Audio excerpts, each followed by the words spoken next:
Whether you're looking for answers to specific life questions or simply hoping to become the best version of you possible, welcome to the Mental Breakdown and Psychreg podcast, where we offer insight, information, and strategies based upon research and years of practice as psychologists. So sit back, have a listen, and get connected with our hosts, Dr. Berney Wilkinson and Dr. Richard Marshall. As of today, most students are probably back in school. I didn't know where you were going with that. I know. As of today. What is today? You always do that. August 20th. Okay. That's when this is posting. August 20th. Yeah. As of today. Yeah, that's right. Some have been in school for 1 week. Mm-hmm. Some started the week before. Right. You get a couple days in, and then have a full week. At least in our area. I'm sure in other states and other areas, they start a little bit later. There are still school districts up north that start after Labor Day. Right. We always started after Labor Day. We always had June, July, and August. When you were growing up. Right. Yeah. When I was growing up, back in the 1800s. Go ahead, finish this. Go ahead. I was okay. not even doing that. I was just going to be nice. I'm accustomed. Back before there was a Labor Day. Before there was, yes, indentured servants. That's one. So, no, we had 3 well-defined months off in the summer, and nobody went back to school before Labor Day. It was just routine. Now, they're trying to. What's happening is we're shortening summer vacation because of a lot of things, but we start earlier and earlier. Sometimes some school years we start. Well, this year we did in the first week of August. Right. So we're really truncating August, eliminating August as a summer vacation month. Yeah. Well, and they're getting more days off during the school year. Are they? Yeah. When I was in school, we only, like for Thanksgiving week, we only had Thursday and Friday off. Thursday and Friday. Now they have the whole week off. The whole week. Christmas is about the same. Yeah. We didn't have a spring break when I was in school. Yeah, we did, but we always started in August. So okay. Yeah. But today we're going to talk about the importance of getting back on routine, because the summer is often a little more loose. When it comes to bedtimes and morning routines and things like that. But we're going to talk a little bit from an article in WebMD at webmd.com that talks about getting the family back on routine for the start of school. Right. And you can apply this to start of school and say, okay, it's late August, mid to late August, and so we're going to settle back into the school routine. But even if you don't have children of school age, this is another good time, because we have the holidays coming. Right. And so you're going to have to start to structure your life to get ready for the holidays as well. So even if you don't have children, although this article is mainly about getting your kids back on track, it's about getting your family, however it's constituted, back on track. Right. So it's not just limited to school children. Right. Now, I like it that this article begins with bedtime routine. Yes. Because, as we talked about in our book, and as we've talked about in a number of things that we've put out there, sometimes it's easier to work backward. Right. Trying to figure out, all right, what is our, and even with bedtime routine, sometimes when you're developing your bedtime routine, especially if you have school-age kids, it's better to start with the next morning and figure out what time do you have to get up. That's right. And then work backwards and say, okay, well, if we have to get up at this time, then we need this much sleep. So we need to go to bed at this time, and then to go to bed at this time, we need to start getting ready for bed at that time. And to do that, to accomplish that, first of all, I had 2 patients last week where this issue came up: is how many hours should my child be sleeping? Right. Well, it varies by age. Younger children tend to need more, but older teenagers tend to need more. Right. They're not getting it, of course, but first of all, you have to know how many hours of sleep a typical 12-year-old needs. The other thing you need to know is how much sleep does your 12-year-old need. Right. Because some need 6 hours, and some need 8 hours, and some need 10 hours. Right. So you also have to know your child. Once you know how much sleep they need, then you can work backward and say, well, if she has to get up at 6, then she has to be asleep, not in bed. She has to be asleep by. Right. And if she has to be asleep by, then what time should we be in bed? Right. If she has to be in bed by 9, when do we start preparing for that? Right. Yeah, exactly. So working your way backwards is great, and starting with that bedtime routine is key. It is much more difficult for high school students because most high schools, kids have to get up so early. That's right. That it's. I almost want to say that it's unreasonable. In some ways, because you're saying, just as the teenage biology is shifting to where they will be driven, their biology wants to keep them up later in the evening, their schedule at school shifts to make them have to go to bed earlier if they're going to get, the full 8 to 10 hours. I wonder why that happens. I wonder biologically why, because we know that melatonin is released later in teenagers than it is in adults. Right. I wonder why. Evolutionarily, why that happens. Well, part of that I think is more modern because of staying up with electricity and all of that. Right. But I think another part of it is as you become adult, your responsibilities evolutionarily will be to help protect your group and all so that. You stay up later. You stay up later to make sure everybody else is to okay. be the guard, or whatever. Yeah, I think so. So yes, there's circadian rhythms. Just as their circadian rhythms change about the time that they go through puberty, we ask them to get up earlier, which is counterintuitive. Right. And a lot of schools are changing that. Yes. There's a number of schools here in our area, in our school district, that have changed that for high schoolers to where their academic day doesn't start until 8:30, or even 9 o'clock. We have a magnet school here that's about 10 miles from where we live. And when I first got to Lakeland 10 or 12 years ago, there were students who were picked up between 5 and 5:30 in the morning to get a bus to take them to that school. Yeah. And they were, because I would see them when I would run in the morning, I would see them standing on street corners waiting for the bus to arrive at 5 or 5:30 in the morning. Yeah. That's the middle of the night. By the way, you moved to Lakeland 17 years ago. Yeah, I know, but I mean, when I was aware of this. I know. But that was a long time ago. I know. You've been here a long time. This is the longest I've lived anywhere. Yeah. 17 years. Yeah. Yeah. They're ready to throw me out, I think. They're getting a petition to get rid of. Started 10 years ago. Right. So after the bedtime routine, the recommendation here in this article, and again, I think that this is it's a good practice. It's a good practice, not a common practice anymore, but it's great when families can do this, and that is to put the meal times on a schedule. I was thinking about this one because it is difficult with kids moving, after school activities and all this other stuff. But I'm thinking, if you can't, now obviously weekends you can. Right. Okay, you can't, because they don't have their school activities and all that stuff. So you could do it on weekends. But I'm thinking that if you can't schedule a mealtime, maybe you're too big. Maybe there's too much going on in your family. Right. We don't want to tell anybody how to live, but you may want to think about that. That maybe if you can't schedule that, how are you scheduling homework? Right. How are you scheduling bedtimes? Right. How are you scheduling afternoon? So you may want to give that some thought. Well, and to think about what it means to schedule a mealtime. I mean, when you're thinking about, if you do live in a two-parent household, and one parent doesn't get home until 6 or 7 p.m. and the other parent's home at 4 p.m. and the kids are getting home at 3, and you're trying to figure out, okay, what is going to be the best time to eat? If the kids are home at 3, but we don't want to have dinner until both parents are home, by 7:30, but then they're going to be in bed by 8:30.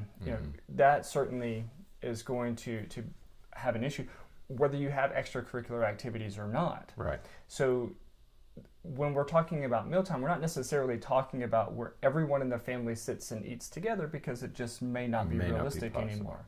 But we are talking about, having sort of a routine mealtime so that you can sort of structure some of these other things around it. Whether it's, I was working with a kid last week, and we were talking about, their family has a pretty routine mealtime around 6:30, and so we were talking about the importance of trying to get all of his homework done before dinner. Right. And if he can get it all done before dinner, then after dinner, he's free to do some other things that he likes to do and wants to do. But it creates an anchor for a lot of the other evening activities. Yeah, and remember that it's not necessarily just a mealtime. That it's a focal point of most people's day. You have to sit and eat.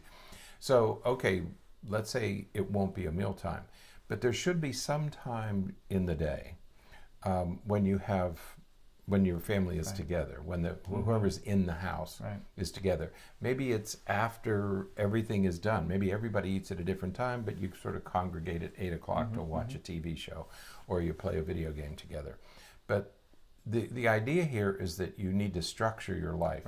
You need to have predictability. You need to have a sense of order, because that's what we all need, but especially kids need to thrive and to flourish, is this sense of predictability. Each day and through the week and through the year, there has to be some predictability in your life. So if it's not a mealtime, it should be something, but your day should have some structure to it. Right. Yeah. So as you are structuring your day, think about these anchors that we're talking about. So school or work is a good anchor, because you have to be at school or work at a certain time, and you have to get out of school or work at a certain time. Bedtime should be an anchor. That there should be a set time that you're going to bed. Getting up in the morning should be an anchor. And so within there, you can build all kinds of different structures for your routine, whether it's meal times or homework time or family game night times or whatever the case may be. Just be careful that you don't overcommit. And you as the parent, you need to be a good role model, and you need to stick to the routine as well. That's the third thing, is that you have to be a good role model. If you're not organized, then you can't expect anybody else to be organized if you're not. Yeah. And so I know that that's really difficult for some parents, because they are not organized, and it's just as difficult for them, if not more difficult for them, to become organized. And so, just do what you can. Then there are two more. Because and you can't stress enough how important it is to be a good role model. If you are disorganized and there's no schedule, and the house, there's clothes all over the place, and there's dirty laundry and clean laundry, and things are piling up, and there are dishes in the sink. If you can't, it's your responsibility to keep things organized. So be a good role model, because if you're not, you can't expect your kids to do what you're not doing. And we see that all the time. I mean, I'm scattered, and but I want my kids to be on schedule. It's not going to happen. Now these last two parts that are listed here on this article have to do with certain things that you want to. One of them is certain things that you want to build into this routine, and the other thing is just about planning. Parents will ask often, when do we build in homework, and when do we build in this, and when do we build in that?